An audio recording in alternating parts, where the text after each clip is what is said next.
When my wife told me she was pregnant, I smiled, but inside something flickered. A message, a name, a whisper in her sleep. That's how it started. One lie too smooth, one truth too convenient. So I did what I was trained to do. I analyzed her behavior, tracked her patterns, installed cameras, and I discovered I wasn't just being manipulated. I was part of an experiment. My wife didn't just betray me. She designed me. And now, I've rewritten the script. The only question left is, what kind of man lies to himself to survive the truth? If you think you've heard it all, you haven't. Hit follow on your favorite platform now, because the next story might just change the way you see everything. Don't miss a single twisted turn.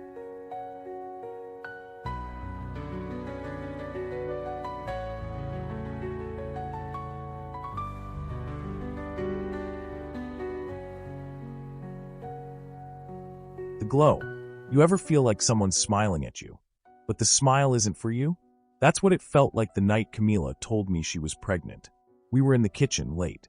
The kind of late where the hum of the fridge becomes the loudest thing in the room. She was barefoot, one hand on the marble counter, the other holding the test. It read plus, a little plus sign that should have meant everything. I should have felt fireworks, joy, purpose. Instead, I felt a flicker, like a screen glitching for half a second before returning to normal. That flicker? That was the first time my mind started racing. She looked relieved. Not overwhelmed, not weepy. Just quietly glowing. Like this was always going to happen, with or without me. I'm Ethan, 35, software engineer. Behavior prediction systems, NLP, cognitive strategy design, that kind of thing. People think coding is just numbers. It's not. It's psychology, math, and mind control with better fonts. Camila, she's different. Art world. Curator of this gallery downtown that plays with sound and light like it's seduction. She used to drag me to her shows, where everything meant something else. A candle wasn't a candle. It was a symbol of colonial trauma or something. I'd smile and nod, drink her wine, watch her float through rooms like a celestial mistress. But lately, she'd become unreadable. Quiet in the wrong places. Overly warm in others. Touches with timing that felt rehearsed. That night, we had a glass of wine to celebrate. She took a sip, then hesitated. "Oh wait, guess I shouldn't," she laughed. A perfect laugh, too perfect. She went to bed early. I stayed up scrolling. Nothing unusual, just Reddit threads, PS1 nostalgia clips, and an audio engineering forum I mod on the side. Then I heard her phone buzz in the bedroom. Normally, I wouldn't check. But something in me, something new cracked open. I walked in quiet.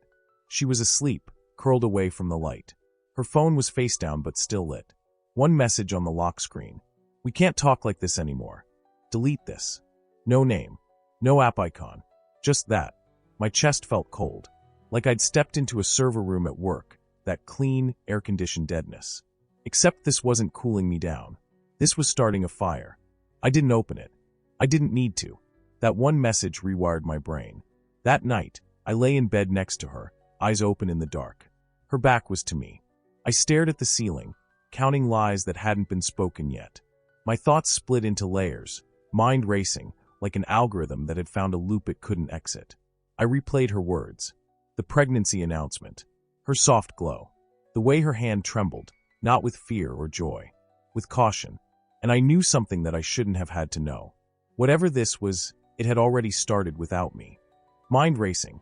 They say the worst prison is the one you build in your own head. But that's only true if the walls aren't real. And trust me, hers were. The morning after that message, Camila was back to her usual self. Hair up in that soft, loose bun she knows I like.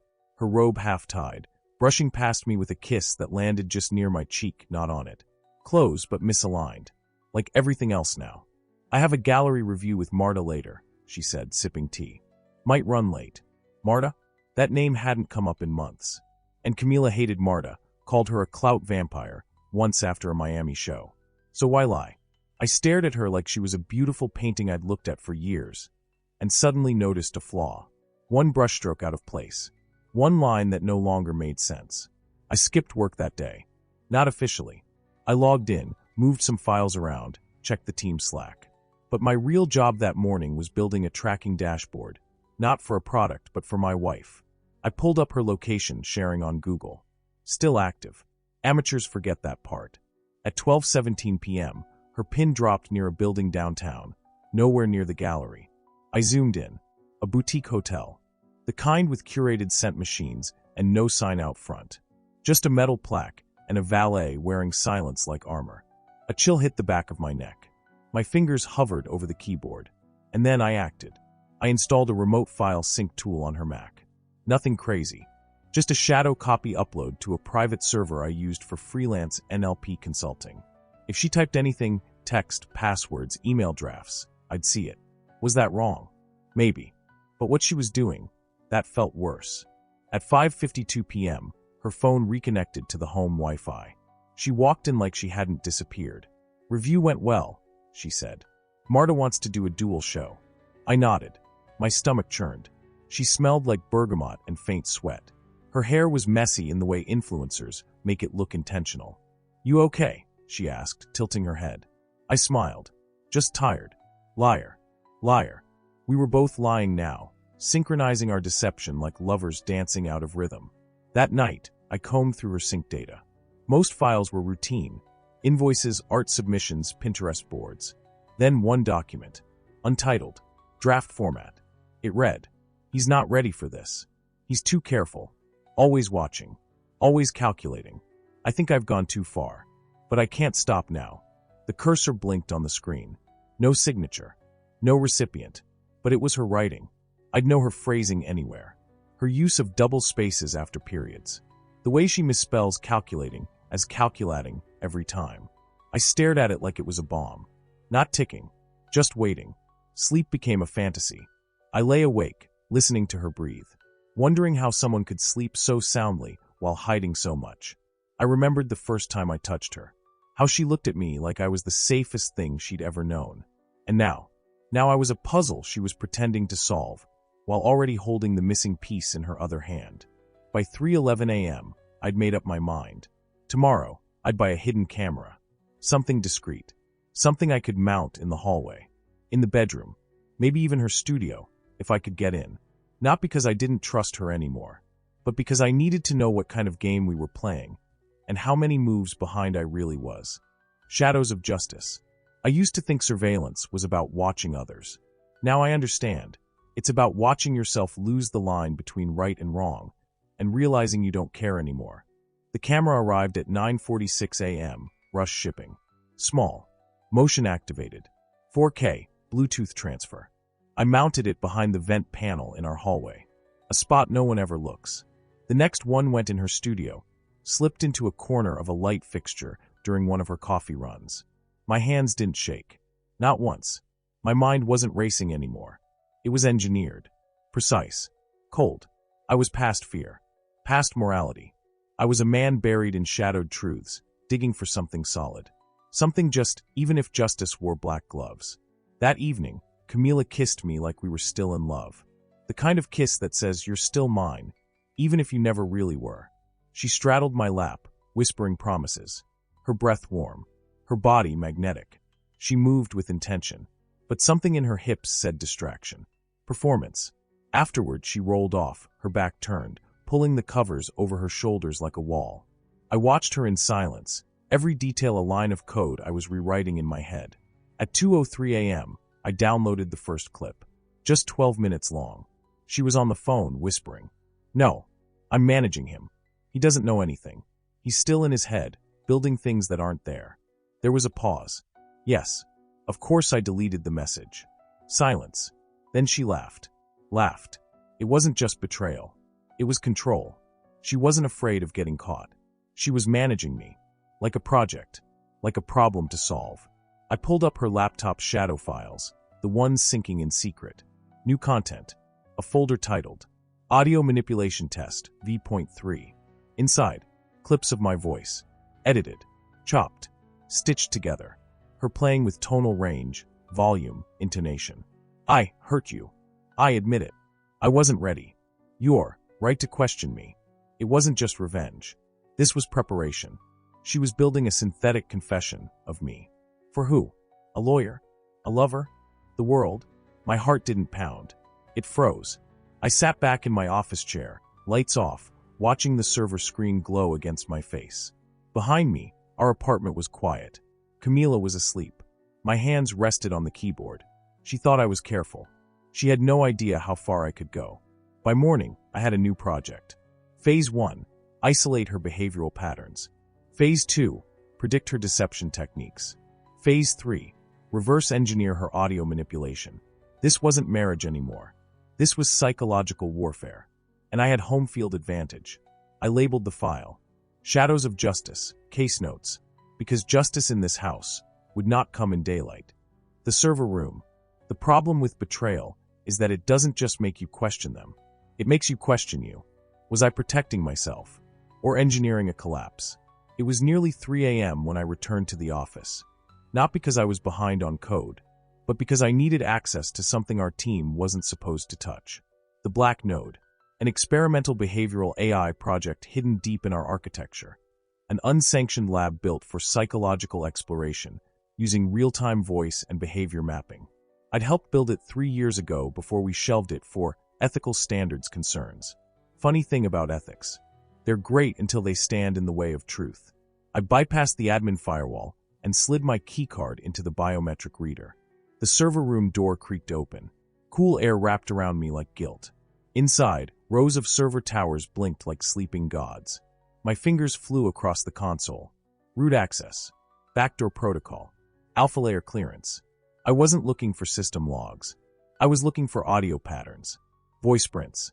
Behavioral profiles that matched 2 voices. Mine and Camila's. I didn't expect a match. I got 5. The files weren't marked clearly. Just timestamps, user IDs, and metadata tags like audio persuasion, NLP layering, emotional stress peaks, true body intelligence, session 03. One file name chilled me. Control subject, Ethan, case point 97. I clicked. Headphones on. Her voice came through first, soft, low, deliberate. He's high-functioning, emotionally dependent. Craves structure. Watch what happens when you apply cognitive inconsistency. Delay validation. Then reward. He will bend. Pause. Let's log the next reaction cycle. Watch the inflection in his voice drop. That's the breaking point. Then my voice. Not live. Recorded. Used. Manipulated. I wasn't her partner. I was her subject. My knees buckled. I sat hard on the floor, the whir of servers filling the space where my identity had been. Camila hadn't just betrayed me. She had studied me, mapped my psychology like a terrain she could exploit. This wasn't love gone cold. This was behavioral warfare engineered from the start. I stumbled out of the server room like a man just released from prison, except the door was still wide open, and I knew now. The real prison was built for me. My mind, my trust, my reactions, everything I thought I controlled, was part of her design. By sunrise, I was back home, sitting in the kitchen, staring at the coffee machine like it might confess something. Camila walked in wearing my hoodie, smiling. "Long night?" she asked, her voice syrup smooth. I nodded. "Yeah, work. Anything important?" My jaw clenched. My lips smiled. "Yeah, actually, I think I found what I was looking for." Celestial Insights. The gallery was a cathedral of silence and light. Camila's latest exhibit, Celestial Insights, was an immersive installation about intimacy, power, and perception. At least that's how the invitation described it. To me, it felt like a confession. A message wrapped in art, coded for those who knew. And I knew. I arrived late, dressed in black, unshaven, wearing a calm I didn't feel. The moment I stepped inside, I realized. This wasn't art. This was warfare wearing makeup. The first room was lined with mirrors, each distorted slightly. Some cracked. Each one had an audio track playing on loop. Love is what we believe it to be, until belief breaks. Another whispered, control is the most seductive lie we sell each other. Every quote, every reflection, it was us. Me and Camila. Fractured, fragmented, curated. The next room had a projection wall, surveillance footage flickering like it was found footage from a relationship falling apart. It looked like someone else's life, until I saw the frame of our hallway. The exact angle where I'd installed the hidden camera. My mouth went dry. Then I saw him. Tall, athletic, well-dressed, leaning casually near the back wall. Andre. I didn't know it was him, but I knew. The ease in his stance, the distance in his eyes, like he already owned what he was watching. He and Camila weren't talking, But when she passed him, her hand brushed his wrist. A flicker. Just like the one I'd seen the night she told me she was pregnant. My vision narrowed. I moved fast, not to confront him, but to observe. He turned and disappeared through a curtain marked X's and O's. Inside, the room was dark, lit only by a projection of a fetus in slow motion. Heartbeat amplified through surround sound. On the wall, looping text in red serif font. This child is a symbol. Of betrayal. Of ownership. Of truth rewritten. I was shaking, but not with rage. With clarity. This wasn't just a manipulation experiment. This was a trap for me. A stage to see how I'd react. The projection shifted. Now it was a video. Of me. Sleeping. Breathing. Whispering in my dreams. Overlaid audio. Distorted, my voice muttering. Is the baby mine? The audience gasped. They thought it was art. But I knew it was stolen surveillance. Camila had taken my most private moment and put it on display. When I finally left the exhibit, Camila met me at the door. Still wearing black. Hair pinned in a way that exposed her throat like a weapon. You came, she said. I had to. She tilted her head. What did you think? I stared at her, calm on the surface, volcanic underneath. I think it was a confession dressed as installation. She didn't blink. What if it was a message? A mirror. I broke the mirror, I said. Now I'm looking behind it. Her smile was subtle, but it cut. That night, I opened a new folder on my encrypted drive. Operation Celestial Deceit. This wasn't about discovering the truth anymore. It was about rewriting it. She thought I was in her maze. She didn't realize I'd been drawing the map. The audio confession. Dinner was my idea. Not because I missed her, but because the battlefield needed to look domestic. Polished wine glasses. Candlelight. Playlist set to a mellow jazz station Camila liked when she wanted to pretend everything was fine. She wore red. Slit to the thigh. Bare shoulders. Her eyes watched me like a lion watches a familiar zookeeper. Polite but alert. I cooked. She praised it. We smiled at each other across the table like lovers still trying. But under the table, my leg bounced. My mind raced. The flash drive in my pocket burned like a loaded gun. We didn't talk much through the main course. She spoke in half-truths. Galleries gaining traction. Thinking of a solo show. Baby's been moving more. Her voice was liquid calm. Her tone, perfectly tempered. No fear. No guilt. No cracks. Until dessert. I cleared the plates, returned with a wine bottle, and said, "There's something I want you to hear." Her expression didn't change. "Is this about your new playlist?" she asked, a tease behind her eyes. "No," I said, pressing play. The voice that came through the speakers was hers, but not. Too honest. Too broken. Too real. I should have told him. It wasn't about love. It was about control. I lied. I wanted to see how far I could push him before he broke. A pause. Then, "The baby, it's not his."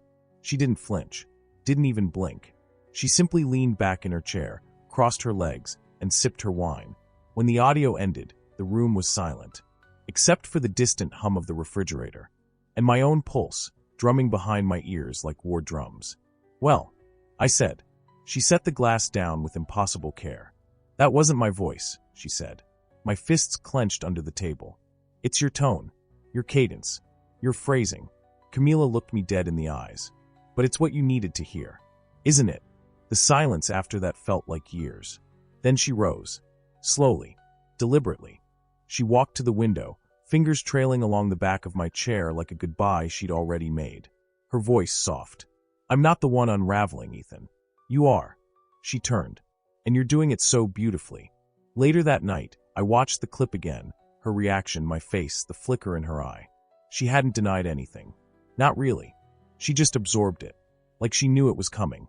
Like she had already rehearsed this moment. And the scariest part? Maybe she had. I lay awake, staring at the ceiling, her scent still on the sheets. In one pocket, I had her confession, fabricated. In the other, a positive paternity test, still unopened. I didn't know which one was more real anymore. But I knew this.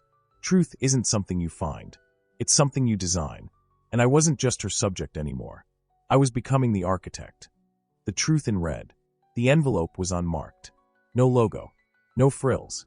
Just white. Thin. Innocent looking. I stared at it for 43 minutes before I opened it. I had seen Death Notices less ominous. Inside, one sheet.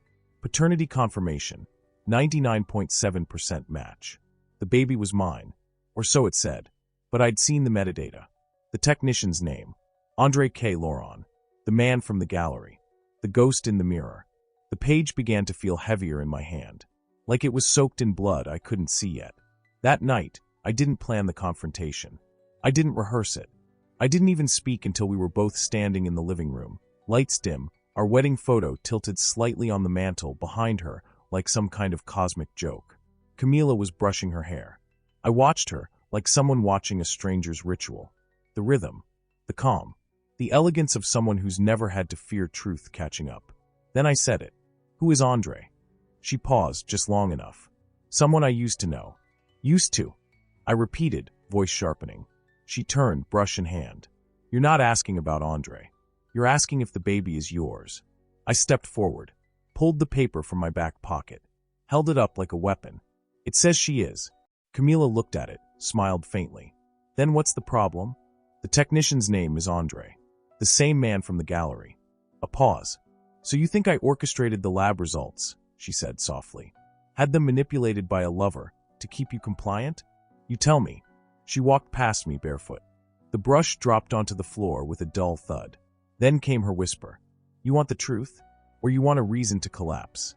That was when I lost it.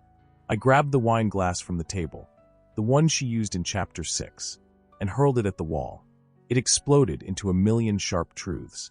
She didn't flinch, just stared at me, like I was exactly where she wanted me. On the edge. Unstable. Fully hers, not in love, but in obsession. I stepped closer, chest heaving. Tell me the truth, Camila. Is this baby mine? Her eyes burned. Not with tears, with power. No, she said.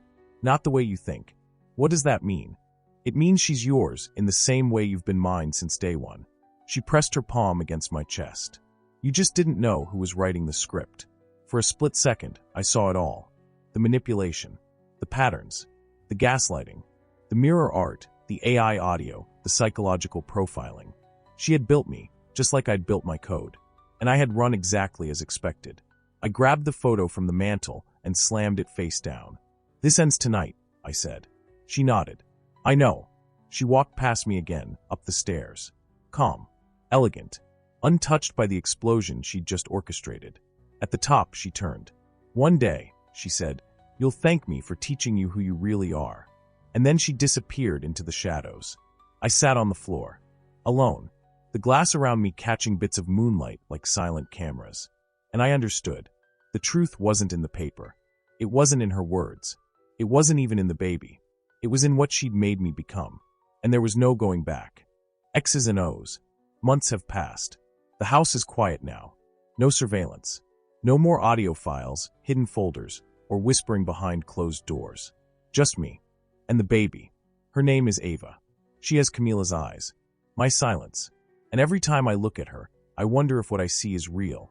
Or just another story I've told myself to keep breathing. I speak at conferences now. Universities. Startups. Intelligence training seminars. My presentation is called The Psychology of Trust and Deceit, Inside the Lab of the Human Heart. They love it. They eat up the anecdotes. How social engineering mirrors relationships. How market dynamics mirror emotional volatility. How power isn't taken. It's offered by those who need to believe. They call me insightful, visionary, master of behavioral psychology. None of them know the truth. Because the truth, the paternity test, it was fake. I created it.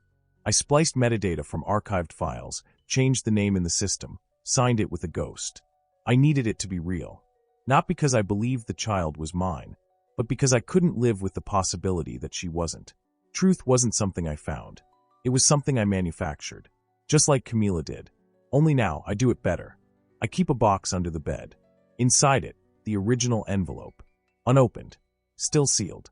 The real results. Sometimes I stare at it. Think about burning it. Think about opening it. But I never do.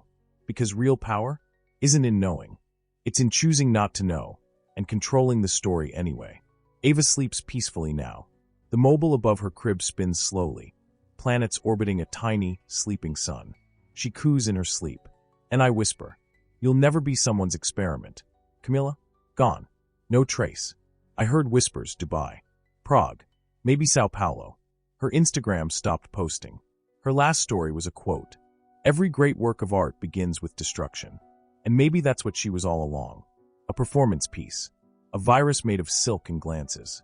But I was the final act. Today, I lecture on leadership influence, behavioral architecture, group dynamics, and power negotiation. But what I really teach is this. The person who controls the narrative controls the reality. And if that makes me a villain, so be it. Heroes live in stories. Villains write them.